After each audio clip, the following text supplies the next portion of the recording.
Ravie de vous retrouver après la pause des vacances de Pessah et cette semaine, je vous propose une étude autour d'un sujet absolument fondamental, le sujet du respect de l'autre, le kavod. Et oui, bien sûr, le kavod est au cœur de toutes les relations que nous avons avec notre entourage, que ce soit des relations amicales, que ce soit la relation de couple, bien entendu, les relations familiales. Le respect est au cœur de notre capacité à créer des relations harmonieuses. Alors pourquoi le respect? Eh bien, tout d'abord, nous sommes dans la période du Homer et la notion de respect est fondamentale durant cette période-là. Je vais y revenir. Mais aussi parce que nous sommes à la veille de la parashat Kedoshim. La Kedusha, sainteté littéralement. Qu'est-ce que c'est que cette paracha de Kedoshim Tiyu, soyez saints? Et non, soyez saints, ce n'est pas être une nation qui prie du matin au soir, et c'est pas d'être une nation qui va multiplier des rituels religieux, pas du tout. La paracha de Kedoshim est une paracha qui est presque entièrement centrée sur la relation entre les personnes, toutes les personnes, quelles qu'elles soient. Et il va y avoir énormément de détails dans cette paracha qui vont venir et qui vont créer un cadre très strict pour créer une législation autour des relations avec notre entourage, quel qu'il soit, comme on va le voir. Et je pense qu'au cœur de cette paracha, la paracha de la Kedusha, eh bien, se trouve la notion du kavod, du respect de toute personne. Et nous sommes également dans une semaine, je dirais, très particulière concernant le respect, puisque nous sommes entre Yom HaZikaron et Yom HaShoah qui est passé, donc Yom HaShoah lundi dernier et Yom HaZikaron qui arrive, donc deux dates durant lesquelles nous respectons la mémoire, mais pas seulement la mémoire, la transmission des personnes qui sont parties Yom HaShoah, eh bien, pendant la terrible Shoah, il y a presque 80 ans, et également Yom HaZikaron, tous ces héros de Tsahal qui sont tombés pour que le peuple d'Israël puisse continuer d'exister. Et je crois qu'il n'y a pas de plus grande expression du kavod que celle-ci, la capacité des Chayalim, de nos soldats, de se limiter, de vivre dans des conditions extrêmement difficiles durant les mois qui viennent de passer à Gaza pour que le peuple d'Israël puisse continuer d'exister sur sa terre, mais ailleurs également, bien évidemment. Et pour ce que moi j'en sais, à mon tout petit niveau, combattre 50 jours d'affilée à Gaza sans douche, sans enlever ses chaussures une seule fois, revenir avec des cloques énormes, avec des peaux, des peaux qui se disloquent de par elles-mêmes, avec une gastro en permanence, avec cette odeur terrible que je n'oublierai jamais de 50 jours sans douche. Euh, Aucune condition d'hygiène, bien entendu, les booms sans arrêt, être en danger de mort en permanence, etc., etc., etc. Tout ce que ça signifie, eh bien, Yom HaZikaron, on doit bien évidemment être dans un respect absolu et faire des mitzvot, faire des choses pour la mémoire de personnes qu'on connaît ou qu'on ne connaît pas, euh, qui sont tombées au combat. Et bien entendu, également être dans une reconnaissance absolue envers tous les Chayalim qui aujourd'hui continuent de combattre pour qu'on puisse continuer d'exister. Pour ma part, eh bien, je ferai ce cours, les Ilouy Nishmato Ateora d'un Chayal qui a combattu aux côtés de mon fils, qui s'appelle Binyamin Leub, et qui est tombé le 7 octobre, un ami proche de mon fils, et donc je voudrais exprimer ici toute ma reconnaissance envers ce Libor, envers sa famille, et faire dédier donc ce cours et le mérite de toutes les personnes qui écouteront ce cours pour la protection de nos chayalim, puisque je crois que c'est même pas la peine de dire les Ilui Nishmat, puisque ces personnes qui tombent pour le clan d'Israël sont des personnes qui arrivent droit au Gan Eden. Et donc, nous allons parler du kavod. Alors, on est dans une période, la période du Homer, qui est une période entièrement centrée sur la notion de kavod. Pourquoi? Eh bien parce que tout de suite après Pessah, on commence Séphirat à Homer, c'est-à-dire compter les jours jusqu'à Shavuot, et normalement, ça aurait dû être la période la plus heureuse du calendrier juif. Ben oui, bien sûr, c'est comme un petit Chol HaMoed. On sort de Pessah, la liberté physique, et enfin, on va arriver à Shavuot, le don de la Torah, où on va avoir une liberté morale, liberté intellectuelle, en acceptant le joug d'Akadosh Baruch Hu de la Torah, en acceptant de nous soumettre aux lois de la Torah, eh bien, nous allons atteindre un degré de liberté extraordinaire. Et donc, c'est la période la plus joyeuse, la plus heureuse qui soit. C'est le printemps dehors, et c'est le printemps à l'intérieur de nous, parce qu'on découvre toutes nos capacités à faire mieux, à devenir quelqu'un de plus abouti. Et puis, on se réjouit de cette Torah merveilleuse que nous nous apprêtons à recevoir. On se réjouit, oui, mais non. Ça fait 2000 ans maintenant que les 33 premiers jours du Homer ne sont pas des dates de réjouissance. Alors, on va mettre de côté, disons, les 6 premiers jours de Pessah, mais les suivants, les 28 suivants, disons, sont des journées qui sont des journées de deuil. Et c'est d'ailleurs la plus longue période de deuil que connaisse le peuple d'Israël depuis 2000 ans. Oui, parce qu'on a les fameux 3 semaines de deuil avant la destruction du temple, durant lesquelles on ne se marie pas, on ne fait pas d'achat, on n'écoute pas de musique. Et il y a en plus, et cela que depuis 2000 ans, on a en plus le mois de deuil, et pour les Ashkenazim c'est même plus long qu'un mois, ce mois de deuil durant lequel personne ne se marie, on n'écoute pas de musique, on a des festivités extrêmement limitées, alors que c'est une période a priori très joyeuse. Pourquoi? Pourquoi depuis 2000 ans on porte le deuil? Pourquoi depuis 2000 ans on empêche des couples de se marier? N'y a-t-il pas plus important que de marier des couples? C'est comme ça que l'on reconstruit le temple. Chaque couple qui se marie, eh bien, fonde un foyer qui est un lieu de résidence pour Akadosh Baruch Hu. Pourquoi limiter les mariages? Pourquoi limiter les festivités? On est heureux de recevoir la Torah. Non, on les limite. Parce que, nous le savons bien, tout le monde connaît cette Gemara extrêmement connue,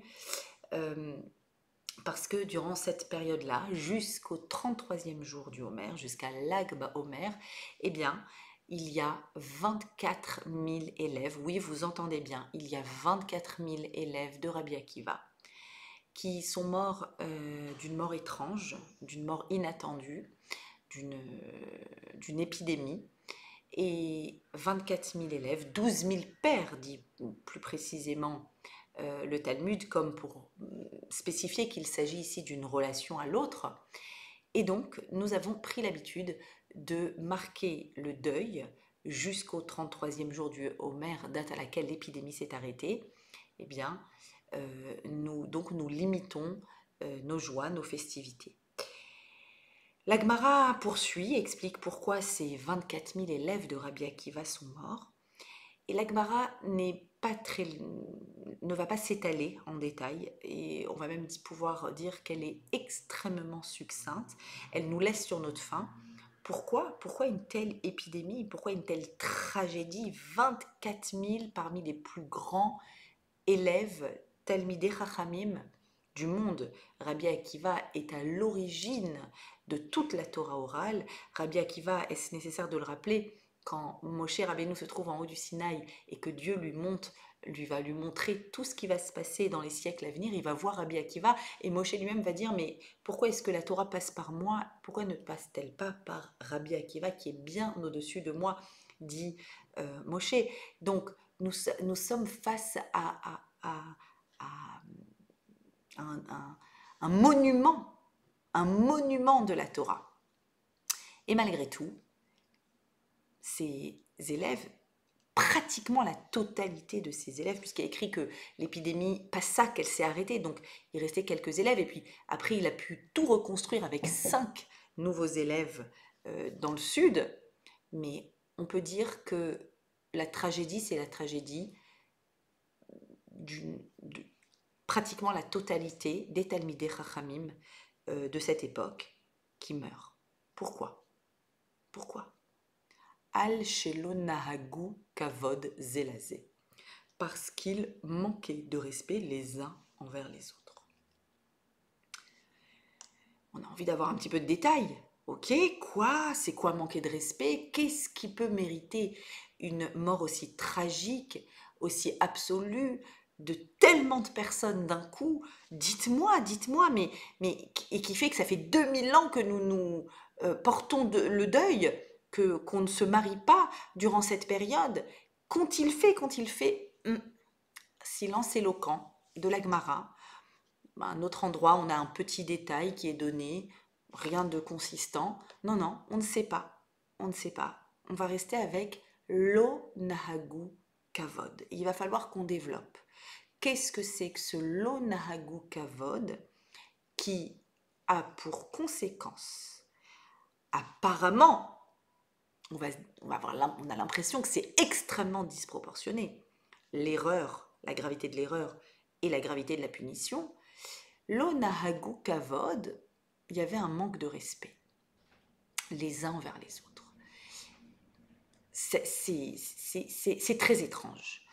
Il faut vraiment admettre que y a une réelle apparente disproportion entre la possibilité d'annuler une génération totale de Talmidei Chachamim et de recommencer à zéro. Et il suffit de réfléchir comment devait se sentir ce Rabbi Akiva qui voit que la totalité pratiquement de sa yeshiva est partie de façon tragique et il faut qu'il recommence à zéro. Il a le courage de recommencer à zéro.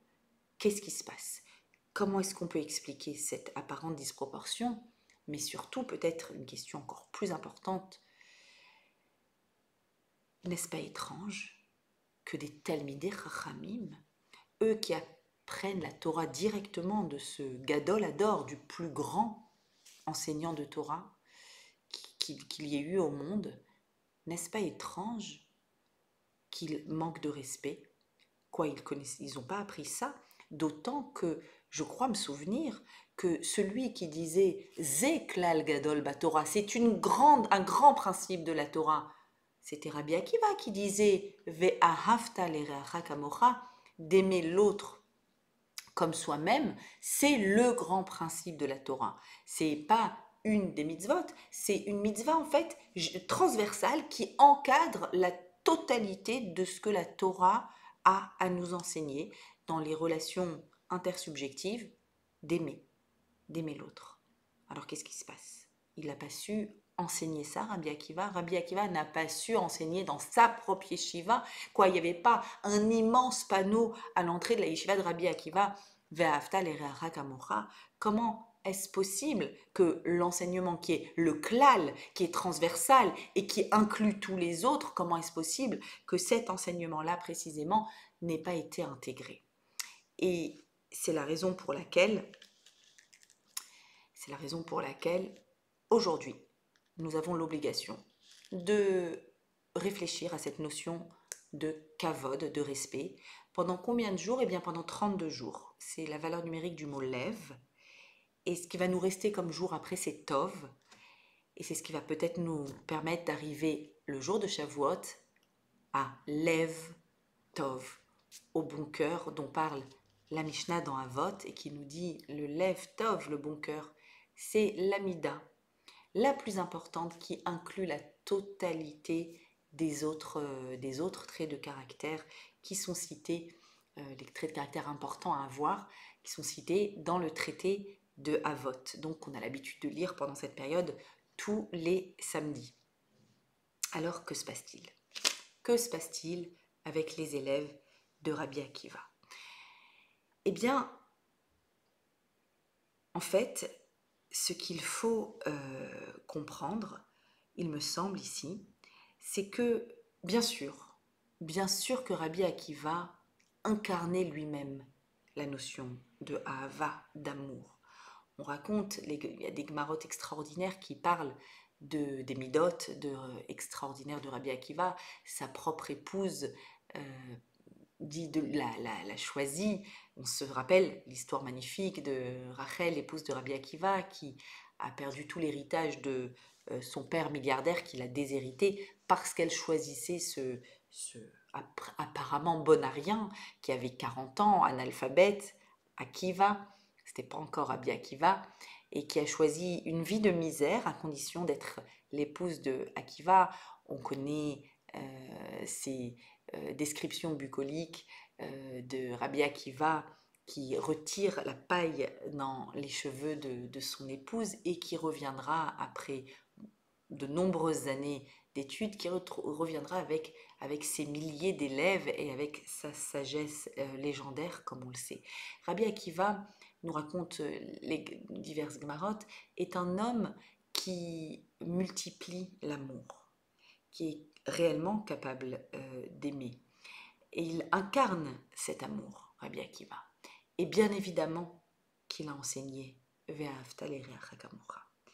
Mais ce que nous devons comprendre ici, c'est que on fait souvent l'erreur, ce glissement, pas seulement quand on lit le texte de la Gemara qui parle du kavod, mais également dans notre quotidien, dans les relations importantes qu'on a avec ceux qui sont autour de nous. On fait souvent ce glissement entre la notion de kavod, respect, qui vient du mot kaved, le poids, quelque chose qui est lourd, qui est posé, qui prend une place, et ahava, l'amour. Très souvent, on fait ce glissement entre ces deux notions et on a du mal à distinguer qu'est-ce qui est amour et qu'est-ce qui est respect. Bien souvent, on croit que l'amour, c'est du respect ou que le respect, c'est de l'amour. Et on confond ces deux notions. Et c'est pour ça, je crois, que la Gemara est si succincte. Et elle dit « Lo nahagu kavod ze lazé ». Ils n'avaient pas d'attitude de respect, zélazé l'un envers l'autre. Je suis bien en train de parler de deux personnes distinctes, de 12 000 paires d'élèves, donc deux personnes distinctes, singulières, différentes, entre lesquelles il doit y avoir du kavod, à ne pas confondre avec de l'amour. Parce que de l'amour, dans la yeshiva de Rabbi Akiva, il y en avait, bien sûr qu'il y avait de l'amour. On a Rabbi Akiva qui incarne cet amour, on a ses enseignements, bien sûr qu'il y avait de l'amour. Et peut-être qu'il y avait trop d'amour. Peut-être qu'il y avait tellement d'amour que, eh bien oui, quand il y a trop d'amour, on essaye d'arriver à une fusion les uns avec les autres, à une masse indifférenciée les uns avec les autres. Et c'est exactement là qu'arrive le problème du respect. Et oui, en fait, quand on aime l'autre, venez, on essaye de comprendre qu'est-ce que ça signifie aimer son ami, aimer son conjoint, aimer son frère, sa sœur, aimer son ami dans sa communauté. Pourquoi est-ce qu'on aime l'autre? Qu'est-ce qui est à l'origine de ce sentiment naturel d'amour envers l'autre? Eh bien, il faut bien comprendre que quand la Torah dit Ve'ahavta l'ereacha, tu aimeras l'ereacha pour ton prochain, kamocha, comme toi-même, la Torah est en train subtilement de nous dire, tu sais, l'amour inclut le kamocha comme toi-même.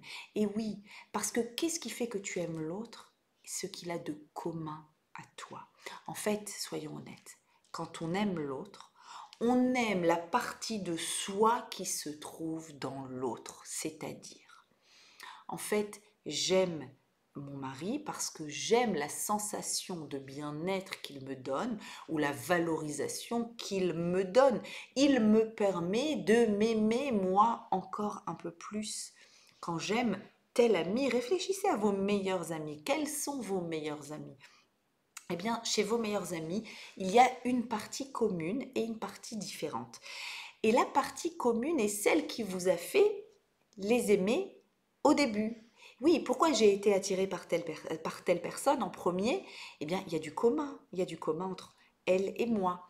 Et elle est venue me rassurer sur ce que je suis, sur ce que je lui apporte. Elle m'a dit que j'avais une oreille très attentive.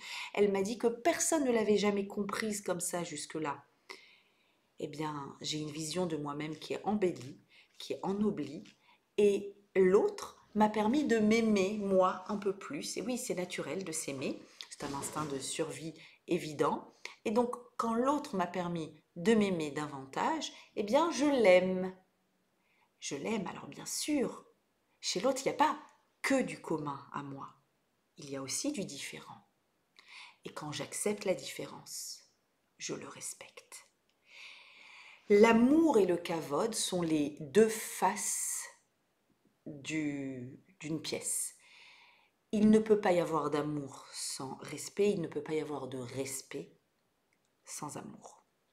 Nous sommes obligés de fonctionner dans toutes les relations qui sont les nôtres avec amour et respect. Et c'est d'ailleurs comme ça que commence la Sphirata Homer, le conte du Homer, puisque, comme vous le savez, les 7 semaines du Homer sont divisées en 7 thématiques qui sont les 7 sphères kabbalistiques. Et la première des 7 est la sphira du Chesed.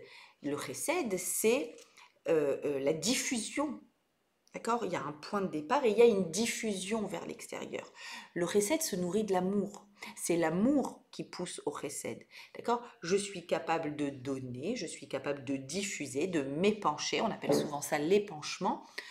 Oui, parce qu'il y a à l'intérieur de moi ce mouvement d'amour. Avraham, qui est l'homme du chesed, eh bien Avraham était capable de donner et donner et donner encore et à l'infini à toute personne quel qu'il soit.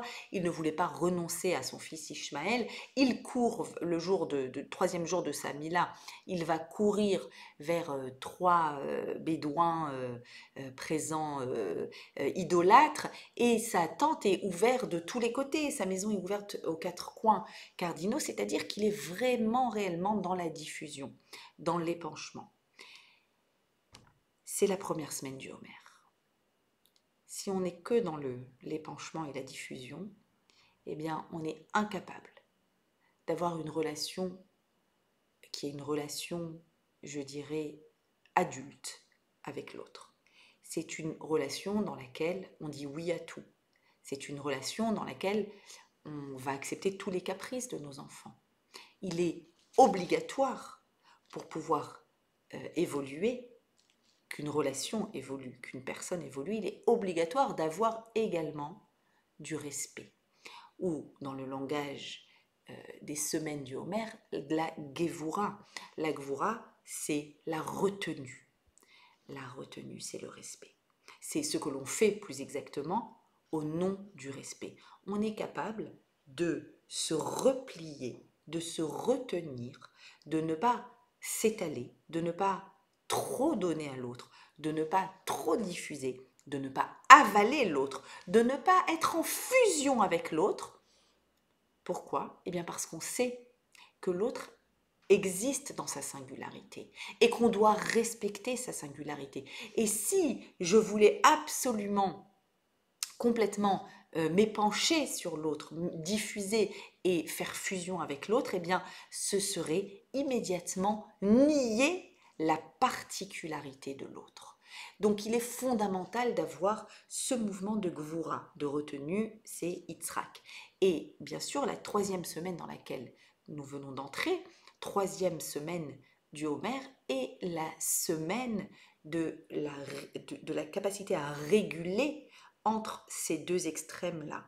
L'extrême de l'amour et de la diffusion et l'autre qui est la retenue. Parce que bien entendu, trop de retenue eh bien, empêche de créer la relation parce qu'il y a une trop grande distance qui se met entre les deux personnes. On peut même prendre l'exemple d'un maître et de son élève qui doit maintenir une distance de respect, mais doit en même temps être extrêmement aimant et bienveillant avec son élève. S'il y a trop de distance, eh bien, il n'y aura pas cet amour, il n'y aura pas la diffusion de la sagesse de l'un vers l'autre. Et d'un autre côté, il faut qu'il y ait également le maintien du respect, le maintien du cadre.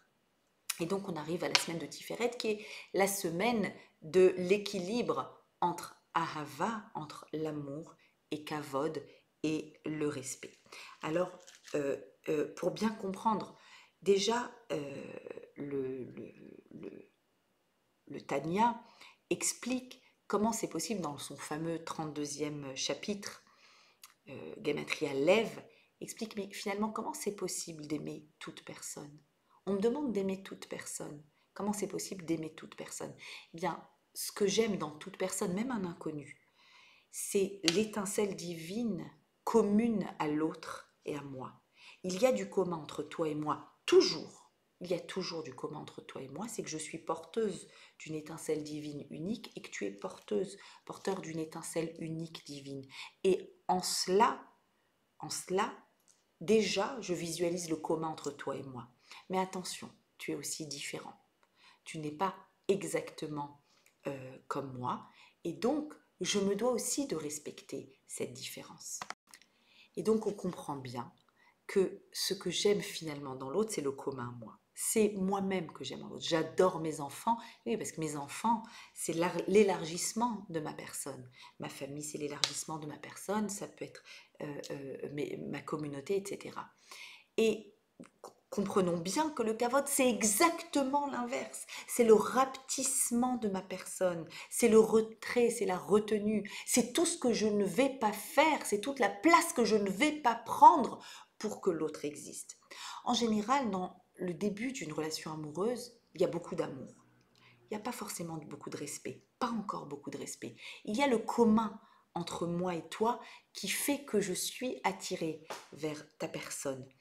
Euh, il arrive toutefois qu'il y a des relations qui sont des relations beaucoup plus subtiles et que dans ces relations plus subtiles, eh bien, il y a réellement le respect, c'est-à-dire que on va voir la différence et cette différence-là est une différence que l'on va ennoblir, que l'on va valoriser, on va aimer cette différence. Mais attention, il y a la différence, c'est-à-dire il y a ce que l'autre a et que moi je n'ai pas, et c'est certainement quelque chose d'attirant puisque c'est à l'extérieur de moi.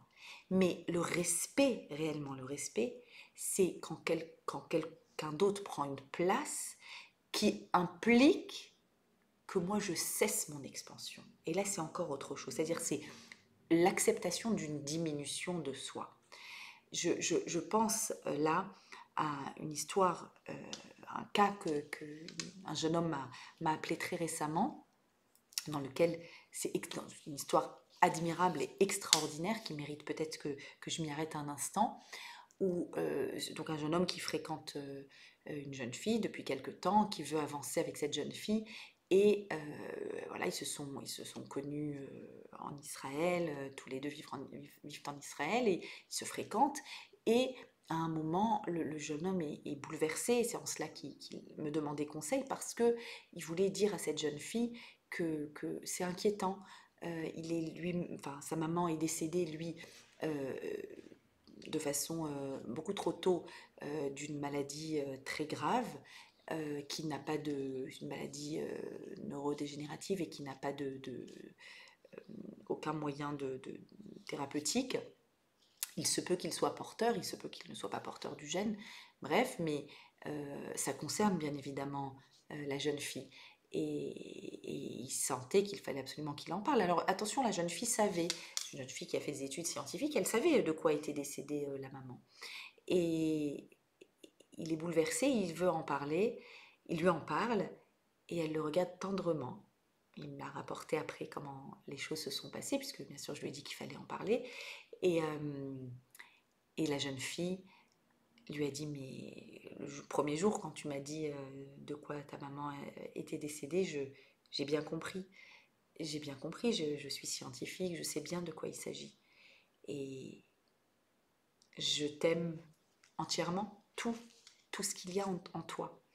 Et cette histoire est extrêmement touchante et je crois qu'elle est l'expression de la notion de respect.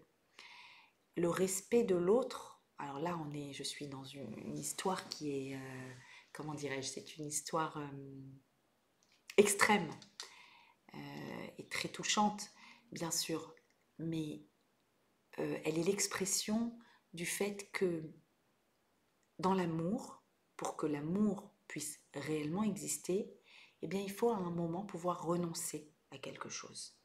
Et si je ne suis jamais prête à renoncer à rien, eh bien, ça veut dire que ce que j'aime uniquement chez l'autre, c'est moi. C'est-à-dire le commun avec moi-même, la bonne sensation que l'autre me donne, ses compliments, sa prestance, sa présence, son soutien. Bref, tout ce qui me revient en ricochet immédiatement quand je suis avec cet autre. Si je ne suis pas prête à renoncer à quoi que ce soit.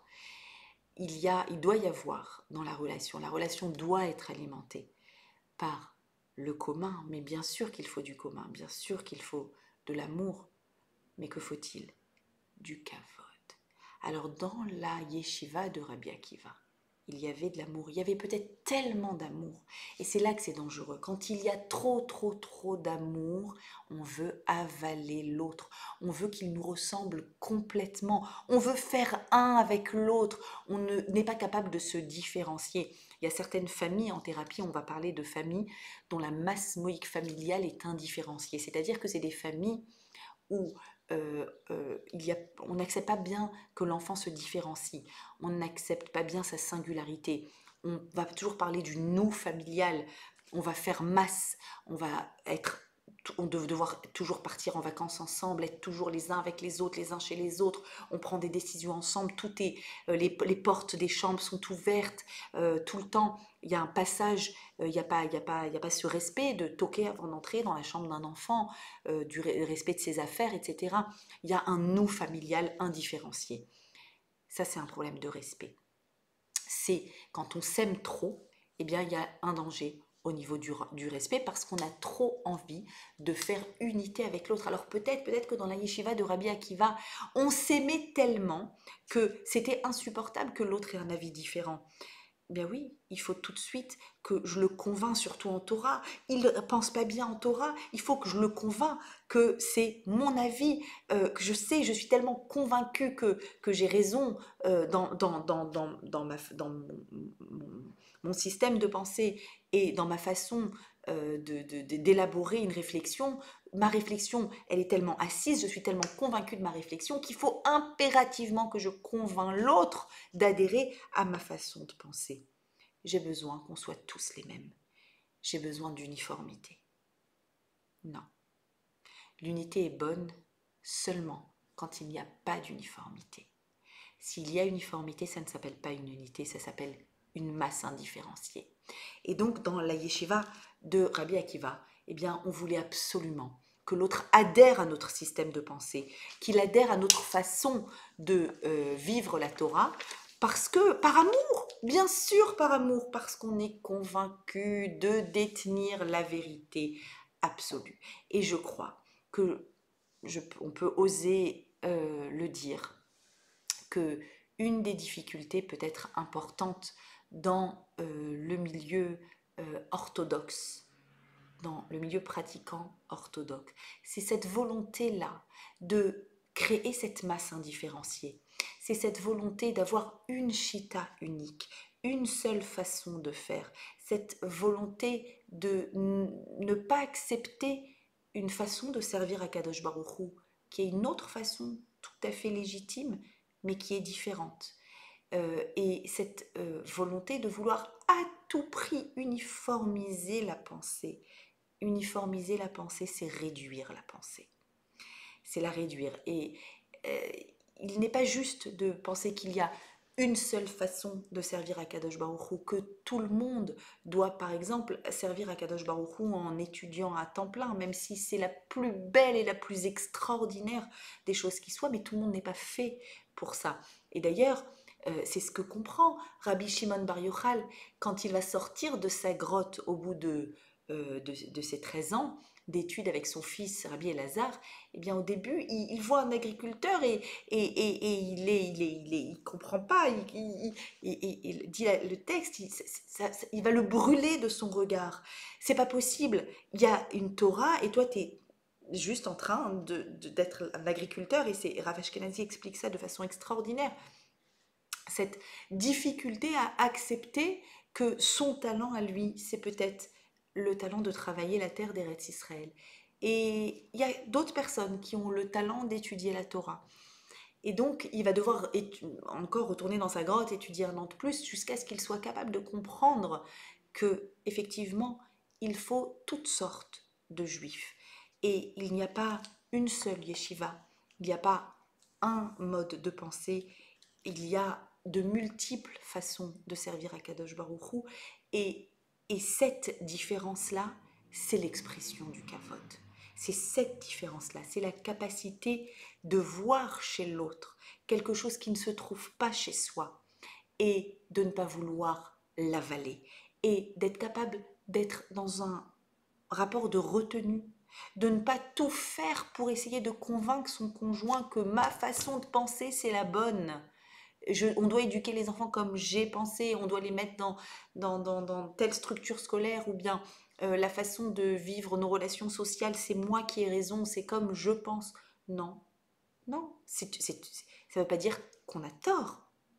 C'est pas parce que l'autre peut avoir aussi raison qu'on a tort. C'est une façon de voir, il y a une autre façon de voir. Débattre, l'intelligence du débat, c'est ça. C'est d'accepter la contradiction. C'est d'accepter qu'il y a une autre façon de voir. Et c'est fondamental. Et c'est au cœur de toutes les relations. Et je crois qu'aujourd'hui, dans les problèmes de couple que je vois, c'est souvent ces difficultés à mettre en place une relation de respect, de kavod. Il, elle pense différemment. Il ou elle a un talent que je n'ai pas. Et je vais valoriser le talent que je n'ai pas, qui ne me renvoie rien. Pour le coup, c'est pas un amour de moi, c'est réellement un respect de l'autre, valoriser son talent. Et voire même, bien évidemment, et c'est ça tout l'art de la capacité à faire couple, c'est à retirer mon ego, à retirer moi, ma présence, ma partie à moi. Je vous rappelle que 2 fois or en valeur numérique, le mot or, la lumière en valeur numérique, ça fait 207. Alors 2 fois or, eh bien c'est les 2 lumières qui sont l'homme et la femme dans le foyer, les 2 lumières qu'on allume à l'entrée de Shabbat, eh bien Bayit, la maison, donc ça fait en valeur numérique 2 fois or moins 2 unités. Moins 2 unités, pourquoi? En enlevant le Aleph de l'un et le Aleph de l'autre, le Ani et le Alni. C'est-à-dire que pour que la maison puisse être lumineuse, il faut allumer 2 bougies. Il faut allumer 2 bougies, mais quand elles sont là, les deux, que chacune soit capable d'enlever son Aleph, son petit Ani, son ego. Est-ce que je suis capable d'être dans une limitation de moi-même et pas que dans un débordement de moi-même. Et il faut, je précise, que Rambam, Maïmonide, puisque je parle des bougies de Shabbat, Maïmonide, quand il parle du couple, il va reprendre un passage du Talmud qui est très connu et qui dit que l'homme doit aimer sa femme et la respecter. Et Maïmonide va venir et va inverser l'ordre volontairement dans son commentaire. Il va dire l'homme doit respecter la femme, dit-il, plus que son corps et l'aimer comme son corps. L'aimer comme son corps, on fait bien sûr référence à la paracha de Kedoshim, comme toi, c'est-à-dire comme ce qu'il y a de commun à l'intérieur de toi. Ça, c'est pour l'amour, pour le respect au-delà. Et Rambam, Maïmonide va venir et va mettre le respect en premier. Il a dû, déjà il y a 1000 ans, visualiser que pour pouvoir établir de l'amour, il faut d'abord poser les frontières du respect. Et la frontière du respect, comment va-t-on la mesurer? Plus que ton max. C'est-à-dire qu'il n'y a jamais trop de respect. C'est jamais suffisant en respect. L'amour, ça peut être suffisant. Ça peut être suffisant. On peut aimer suffisamment une personne à un moment, comme ton corps, comme toi-même, comme, comme l'attention que tu portes à ta propre personne. Le respect, accepter la différence, accepter la présence de l'autre, accepter l'espace qu'il prend, l'espace géographique dans la maison, l'espace intellectuel, l'espace, tout son espace, l'espace émotionnel, bien évidemment. Accepter l'espace de l'autre, c'est plus que, au-delà de, plus que ta capacité à vouloir œuvrer pour ton propre espace. Et ça, c'est le fondement du couple. Le fondamental du couple, il est là, il se situe exactement dans cette phrase de Maïmonide. L'homme se doit de respecter sa femme plus que son corps et de l'aimer comme son corps. Ah, seulement l'homme? Non. Bien sûr, la femme aussi. Maïmonide est un homme qui, il y a 1000 ans, certainement, s'adresse à des hommes. Il est évident que c'est symétrique et que le respect est mutuel dans les deux sens, qu'on se doit de se respecter l'un l'autre, les uns les autres, surtout se respecter et bien évidemment s'aimer. Alors on a posé la question concernant les élèves de Rabbi Akiva. On a compris, ils s'aimaient peut-être trop et c'est pour ça qu'il fallait rétablir le respect. Pourquoi une telle punition? Pourquoi un deuil qui dure depuis 2000 ans? Eh bien, le kavod, il faut comprendre de quoi on parle quand on parle de kavod. Kavod, c'est le poids. C'est le poids et c'est la place que l'on occupe. Il faut savoir que le kavod d'une personne, c'est sa vie. Porter atteinte au respect de quelqu'un, par exemple, faire honte à quelqu'un, par exemple, faire du motzi shemra, c'est retirer la vie d'une personne. On l'apprend de qui? Nous dit Rav Ashkenazi, de Tamar qui a porté les jumeaux, qui s'est unie à Yehuda, qui a porté les jumeaux qui vont donner naissance au Mashiach. Tamar elle-même préfère mourir que de faire honte à Yehuda, et donc c'est la raison pour laquelle elle ne va pas nominativement dire que c'est du fait de Yehuda qu'elle est enceinte. Elle va simplement dire c'est celui à qui appartiennent ces objets. Et là-bas, on dit il vaut mieux se laisser se jeter dans une fournaise ardente que de faire honte à quelqu'un en public. Alors je voudrais préciser ici que dans la parashat Kedoshim, donc on a dit Kedoshim veut dire sainteté, et l'essentiel de la sainteté, eh bien c'est les relations avec ceux qui sont autour de nous. Eh bien je voudrais préciser faire une précision très importante. Quand on regarde la parashat Kedoshim et qu'on regarde ce verset central qui est devenu le verset qu'a compris, je veux dire, c'est l'étendard, c'est le drapeau de nos très lointains cousins, les chrétiens, qui en ont fait la phrase centrale, tu aimeras ton prochain comme toi-même, et l'amour, l'amour, l'amour, l'amour. Ah oui, mais attention, regardons bien cette phrase dans son contexte de Kedoshim. De quoi cette phrase est entourée avant et après? Entièrement entourée de quoi? Eh bien, je vais vous le dire. Je vais vous donner certaines mitzvot qui sont énumérées dans la parashat Kedoshim, les unes après les autres, comme ça, comme elles viennent. Tu dois payer ton employé à temps. Tu n'as pas le droit de maudire un sourd. Donc, quelqu'un qui n'entend pas ce que tu dis. Donc, c'est de la moquerie. Moi, il n'entend pas. Oui, mais tu es en train de te moquer de lui. Mettre une embûche devant un aveugle, que ce soit au sens propre ou au sens figuré, donner un mauvais conseil à une personne. Alors, déjà, tout ça, payer ton employé à temps, bon, bah, moi, je suis au-dessus. Je suis au-dessus et de toute façon, c'est lui qui a besoin de moi. Une forme de mépris, maudire le sourd, mettre une embûche devant un aveugle. Il y a du mépris. Le mépris de l'autre. Cet autre qui vaut même pas la peine. Ensuite, l'interdiction de juger le pauvre et en fait, quand on juge, d'être un juge devant un pauvre et un riche et de donner aux riches la possibilité d'avoir des meilleurs habits, une meilleure place, que l'un soit debout et l'autre assis, etc. De faire une différence entre le riche et le pauvre. Donc, euh, là aussi, une forme de mépris envers celui qui a moins de moyens. L'interdiction de colporter et tout ce qui va avec, le mépris dans le Lachon Hara et dans le Motzi Shem Ra. Non-assistance à personne en danger.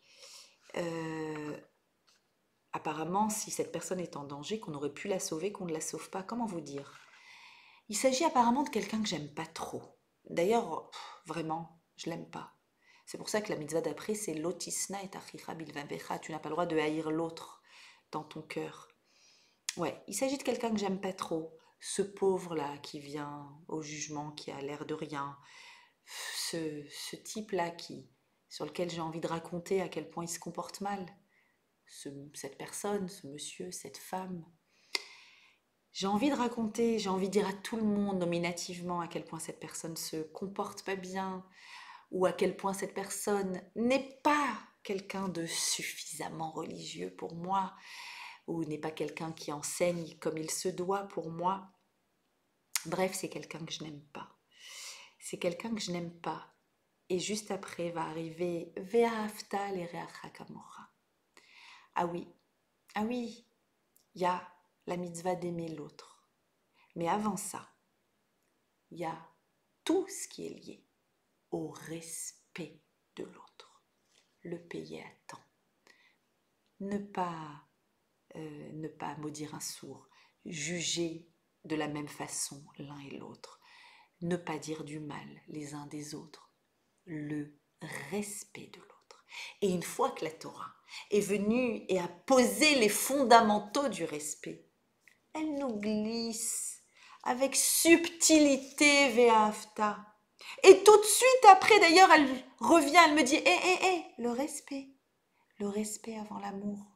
Oui, l'interdiction juste après le Ve'ahavta, l'interdiction de faire des mélanges végétaux ou des mélanges animaux, les fameux kilaïm, comme pour dire, respecte la différence végétale, la différence animale.